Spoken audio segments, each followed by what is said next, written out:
Conozcamos la Biblia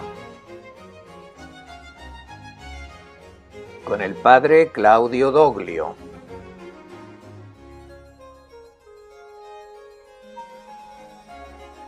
Hechos de los Apóstoles, el viaje de traslado con naufragio.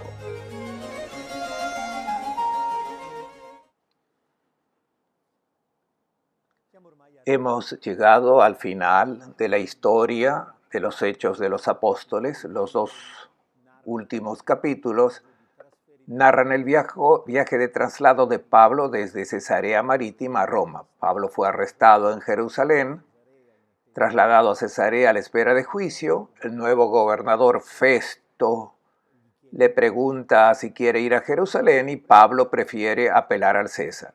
Y por tanto, al César irá. Cuando surge la oportunidad, el prisionero es embarcado. Junto con Pablo también se embarcan Lucas y Aristarco. Son confiados a la custodia de un centurión llamado Julio. La navegación sigue la costa y partiendo de Cesarea se dirigen hacia el norte. La primera parada es en el puerto de Sidón, donde Pablo tiene la oportunidad de visitar la comunidad cristiana que vive allí. Lucas cuenta en primera persona este viaje citando notas de viaje que se habían anotado durante la misma aventura. Zarpando de Sidón, costeamos Chipre porque el viento era contrario. Después, atravesando mar abierto a lo largo de Cilicia y Panfilia, desembarcamos en Mira de Licia. Mira está mucho más adelante. Está en la costa sur de Turquía. Allí encontró el centurión una nave de Alejandría que navegaba a Italia y nos embarcó en ella. No tienen un barco militar destinado a este uso. Probablemente utilizan un barco mercante o destinado al transporte de los pasajeros. Ese barco en el que habían subido se dirigía a Éfeso, pero ellos quieren ir a Roma. Por tanto, en Mira hacen el cambio. Habrán tocado muchos otros puertos porque las navegaciones eran solo diurnas. Cada noche se pasaba en un puerto. Llegados a Mira, el prisionero con los compañeros bajan y cambian de barco porque encuentran un barco que se dirigía a Italia. Por varios días avanzamos poco y nos costó llegar a Cnido, probablemente porque había poco viento, por lo que la navegación era lenta. Como el viento no era favorable, costeamos Creta a lo largo de Salmona y pegados a la costa alcanzamos con dificultad un lugar llamado Puerto Bueno, próximo a la ciudad de La Saya. Habíamos perdido mucho tiempo y la navegación se volvía peligrosa porque había pasado la época del ayuno. Pablo aconsejó detenerse. Antes no había viento, luego hay demasiado viento y el barco corre peligro. Pasando bajo la isla de Creta para estar al abrigo de la tramontana, se dan cuenta que tienen dificultad para amarrar en algunos puertos. Ya han pasado la fiesta de la expiación, el Yom Kippur, que cae en el 10 del séptimo mes, por lo tanto 6 lunas después de la Pascua. Y por tanto estamos en los meses de septiembre, octubre o quizás principio de noviembre. Estamos en el otoño avanzado.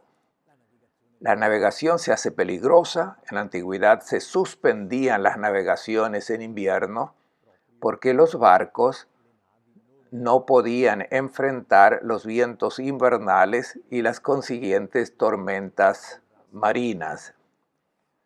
Pablo usa su inteligencia para exhortar a los que tienen la responsabilidad de su vida. Observo, señores, que la navegación va a acarrear peligros y pérdidas, no solo a la carga y a la embarcación, sino a nuestras vidas. Es un razonamiento de sentido común.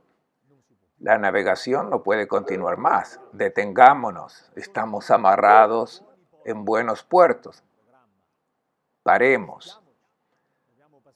Si tenemos que pasar el invierno, hagámoslo aquí. Pero el centurión confiaba más en el capitán y en el patrón del barco que en Pablo. Como el puerto no era apto para invernar, la mayoría prefería hacerse a la mar con la esperanza de alcanzar e invernar en Fénix, un puerto de Creta orientado al noreste y al sudeste. Probablemente los responsables de la nave se preguntaban, ¿qué hacemos todo el invierno en este agujero de puerto? Vayamos por lo menos a un puerto más grande donde hay un poco de pasatiempo. Se levantó un viento sur y pensando que el plan era realizable, levaron anclas y costearon de cerca Creta. El viento viene del sur y tienen que ir hacia Roma y por lo tanto es el viento propicio. Parece haber llegado la buena oportunidad de llegar a Italia. Muy pronto, del lado de la isla, se desató un viento huracanado que llaman euroaquilón. Es un viento muy fuerte.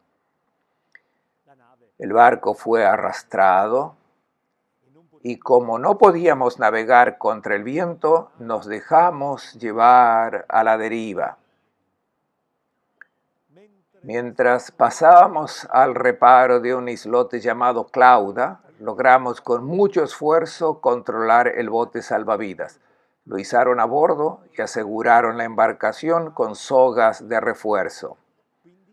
Por temor de encallar en las Sirtes, soltamos los flotadores y navegamos a la deriva. En lugar de ir al norte, el barco se dirigió al sur, hacia Libia, donde hay poca profundidad y si es un riesgo de la tormenta, es igual de arriesgado varar el barco en un fondo poco profundo.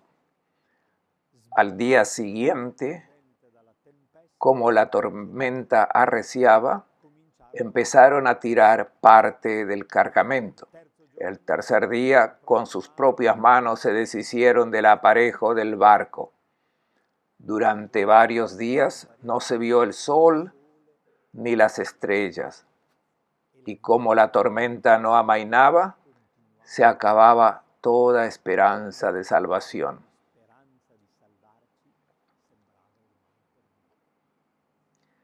Merece la pena escuchar directamente la historia de Lucas porque casi en vivo nos cuenta este viaje con la tormenta y el naufragio.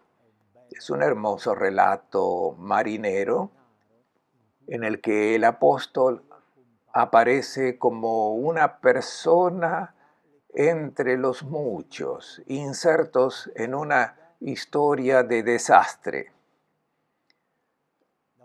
Llevábamos días sin comer.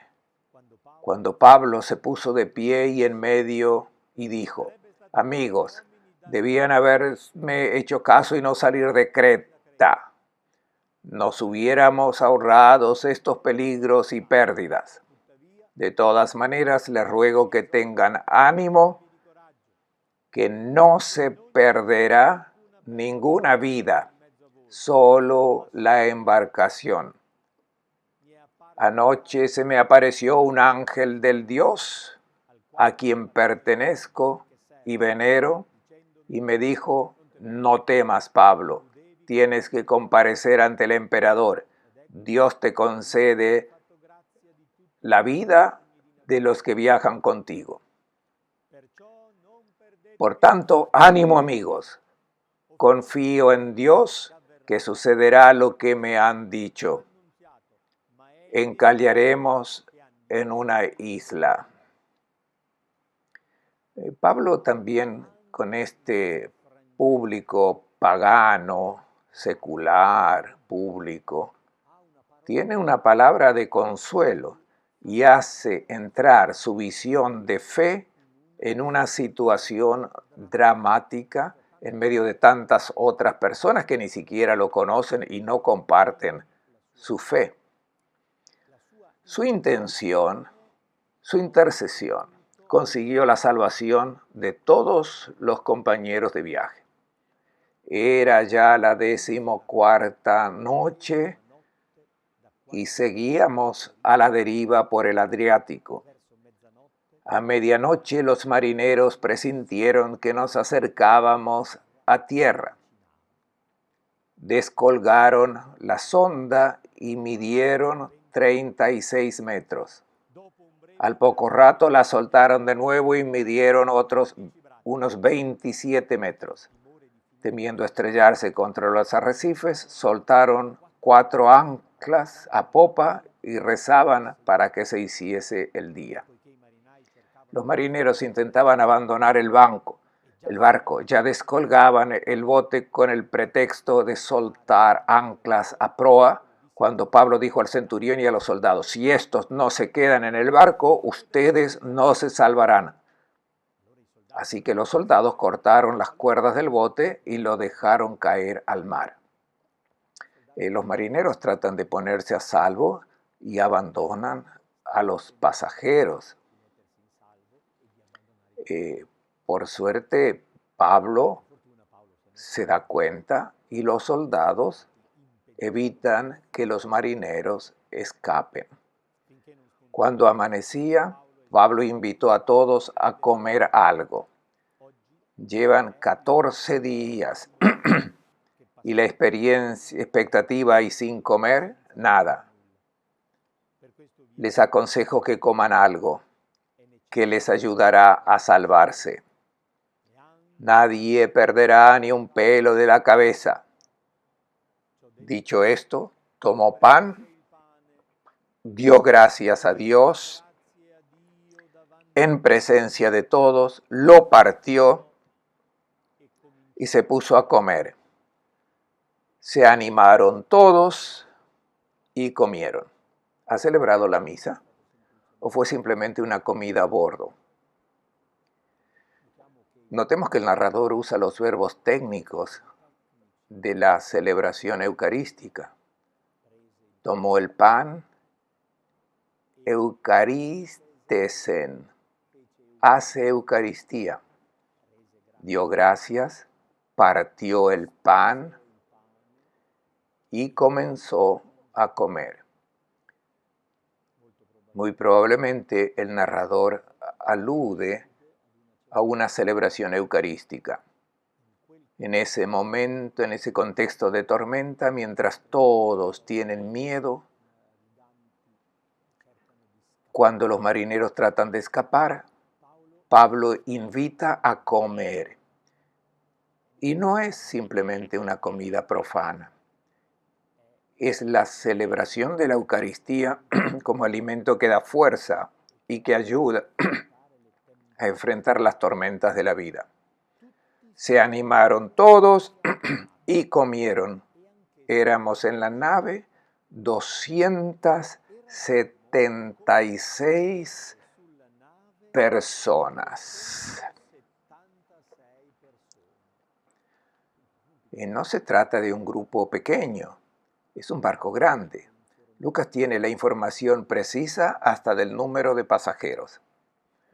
Comieron hasta saciarse y después vaciaron el barco arrojando el grano al mar. Probablemente no comían por las náuseas porque el movimiento de la tempestad había descompuesto el estómago de todos. Se hizo de día, los marineros no reconocían la tierra, pero distinguieron una ensenada con una playa y decidieron, como pudieran, varar la nave allá. Soltaron las anclas y las dejaron caer al mar, a la vez que aflojaban las correas del timón.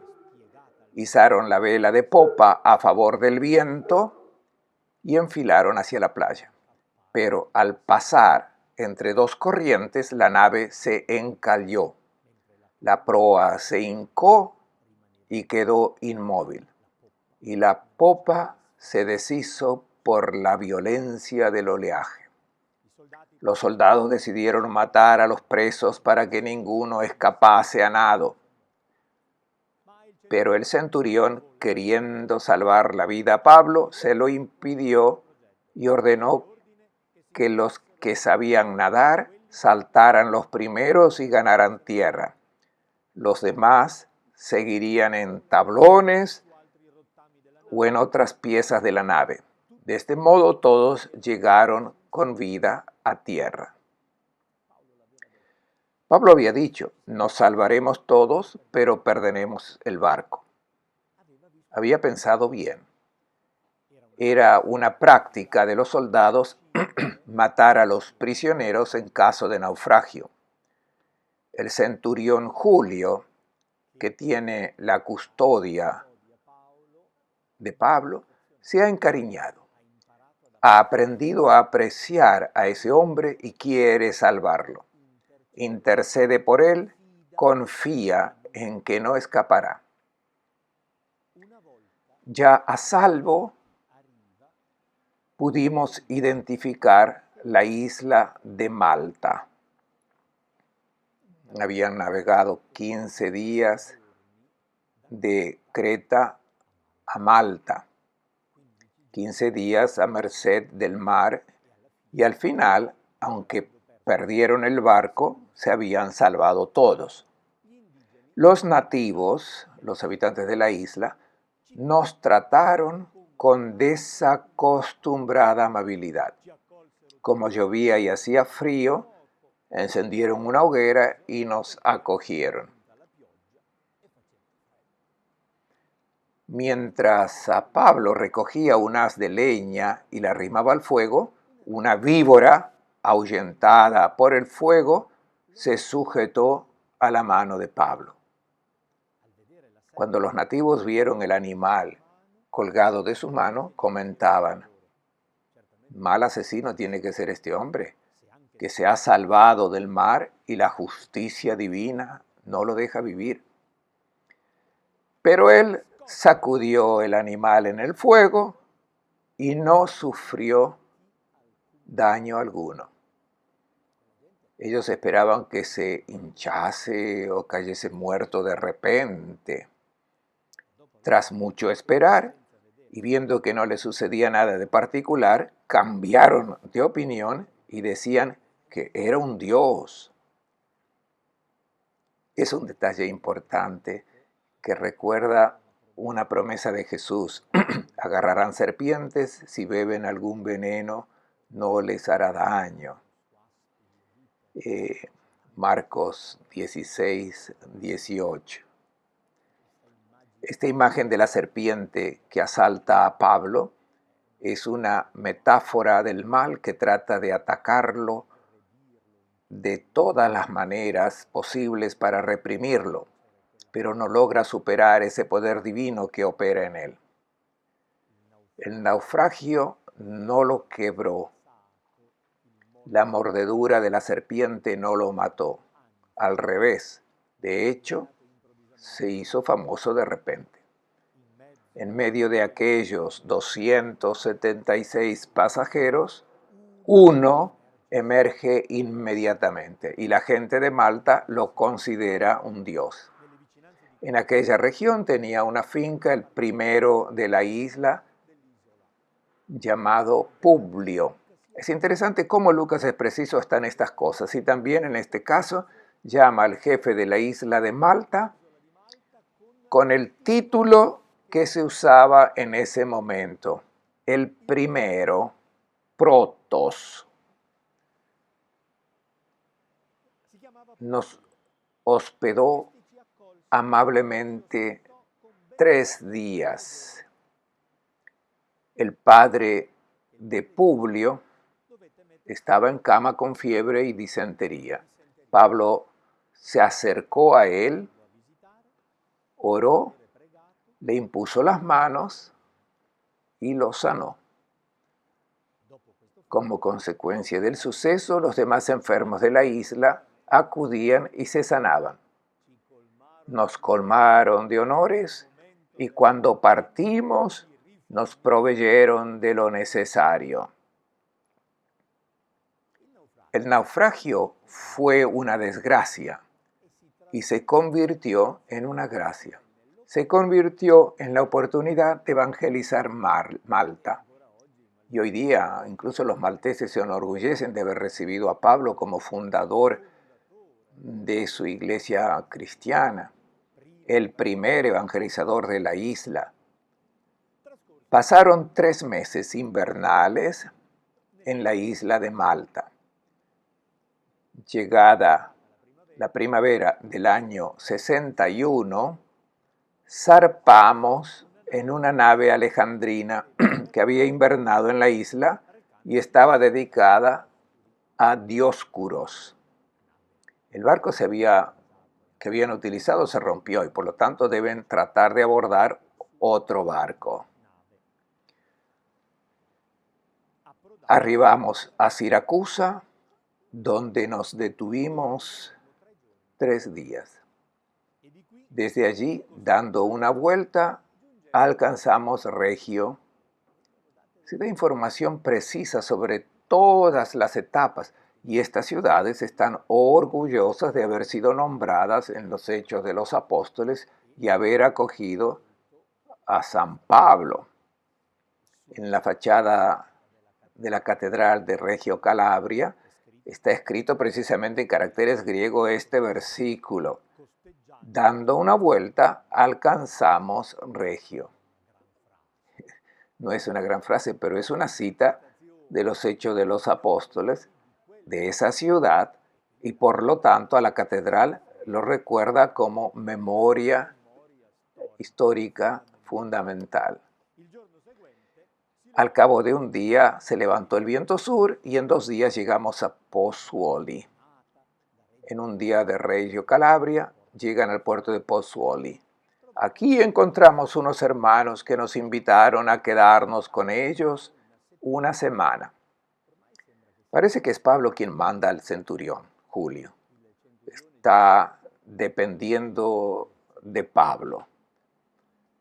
Llegados a Pozzuoli hay un grupo de cristianos que acogen a Pablo, desembarcan del barco y son huéspedes de la comunidad durante una semana. El viaje por mar ha terminado. Desde Pozzuoli a Roma se sigue la vía Apia y se prosigue a pie. Así llegamos a Roma. Los hermanos de allí, al oír noticias nuestras, salieron a recibirnos al Foro Apio y 3 tabernas, lugares precisos de las afueras del sur de Roma que Lucas vio y conoce precisamente porque está presente en esta última expedición con Pablo. Pablo, al verlos, dio gracias a Dios y cobró ánimo. Llegados a Roma, permitieron a Pablo alojarse por su cuenta con el soldado de guardia. Pablo en Roma está detenido en el régimen llamado custodia militis, o sea, debe alquilar un apartamento y está encadenado con esposas a un soldado que nunca lo abandona. O sea, se mantiene bajo vigilancia, a la vista. El soldado cambia, hace los turnos de trabajo, pero siempre un soldado está presente, atado a Pablo. Por lo tanto, nunca tiene un momento de privacidad. Sirve solo para impedir que el prisionero organice su propia defensa y soborne a los jueces o se reúna con personas que puedan desviar el juicio. Evidentemente, el centurión Julio trajo la carta del gobernador Poncio Festo a la corte del César para un juicio contra este acusado. Pero el Estado romano no tiene nada en contra de este acusado. Deben presentarse los acusadores.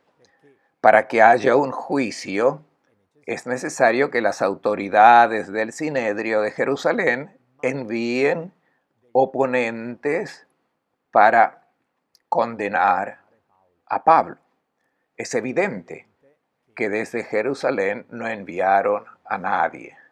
Sabían muy bien que si hubiesen podido hacer fuerza en un tribunal local, no habría sido necesario lograr convencer a un tribunal romano en Roma, porque las cuestiones que tenían contra Pablo solo estaban relacionadas a las creencias judías y por lo tanto no se podía establecer un juicio penal romano con esos cargos.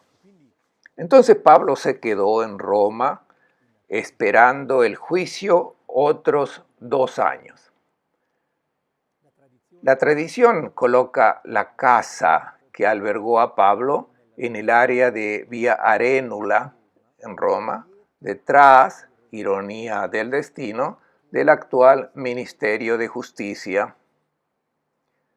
Y hay una pequeña iglesia llamada San Pablo a la Régola, construida en la casa que tradicionalmente recibió al apóstol bajo la regla o el gobierno militar. En esa casa Pablo recibió muchas personas. Pasados 3 días convocó a los judíos principales y cuando se reunieron les habló. Les dio un discurso muy importante, les contó lo que había hecho, lo que los sostenía y se enfrentó a las autoridades judías de Roma. Señalaron una fecha y acudieron muchos a su alojamiento. Y Pablo les dio un discurso programático en el que resumió su predicación cristiana a los judíos, mostrando que Jesús es el Mesías.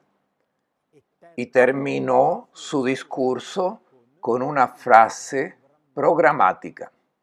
Sepan entonces que esta salvación de Dios va a ser anunciada a los paganos y ellos la escucharán.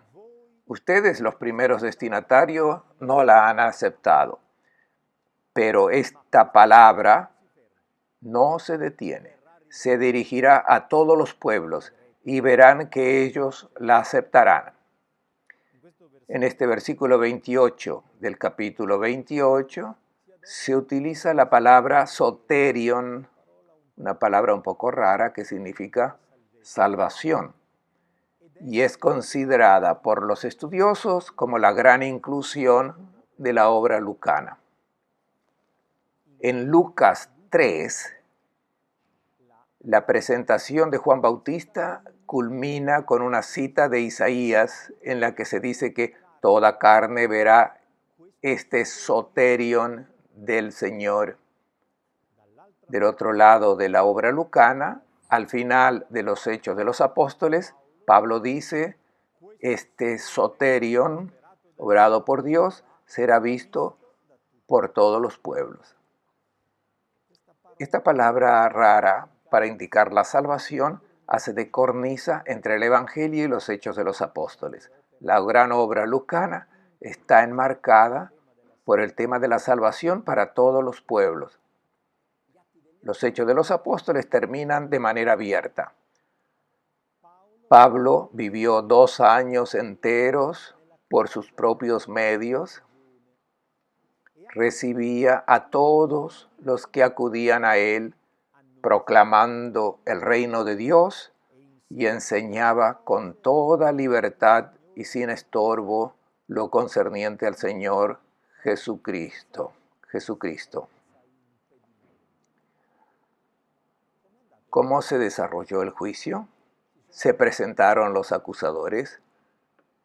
Pablo no nos lo dice. Lucas termina la historia sin decírnoslo. No tiene intención de contarnos la vida de Pablo. Lo hizo a propósito, diciéndonos que se quedó 2 años, significa que después de 2 años fue puesto en libertad. El juicio nunca tuvo lugar, los acusadores no aparecieron y Pablo en el 63 quedó libre y reanudó la vida de pastor, de mensajero del Evangelio.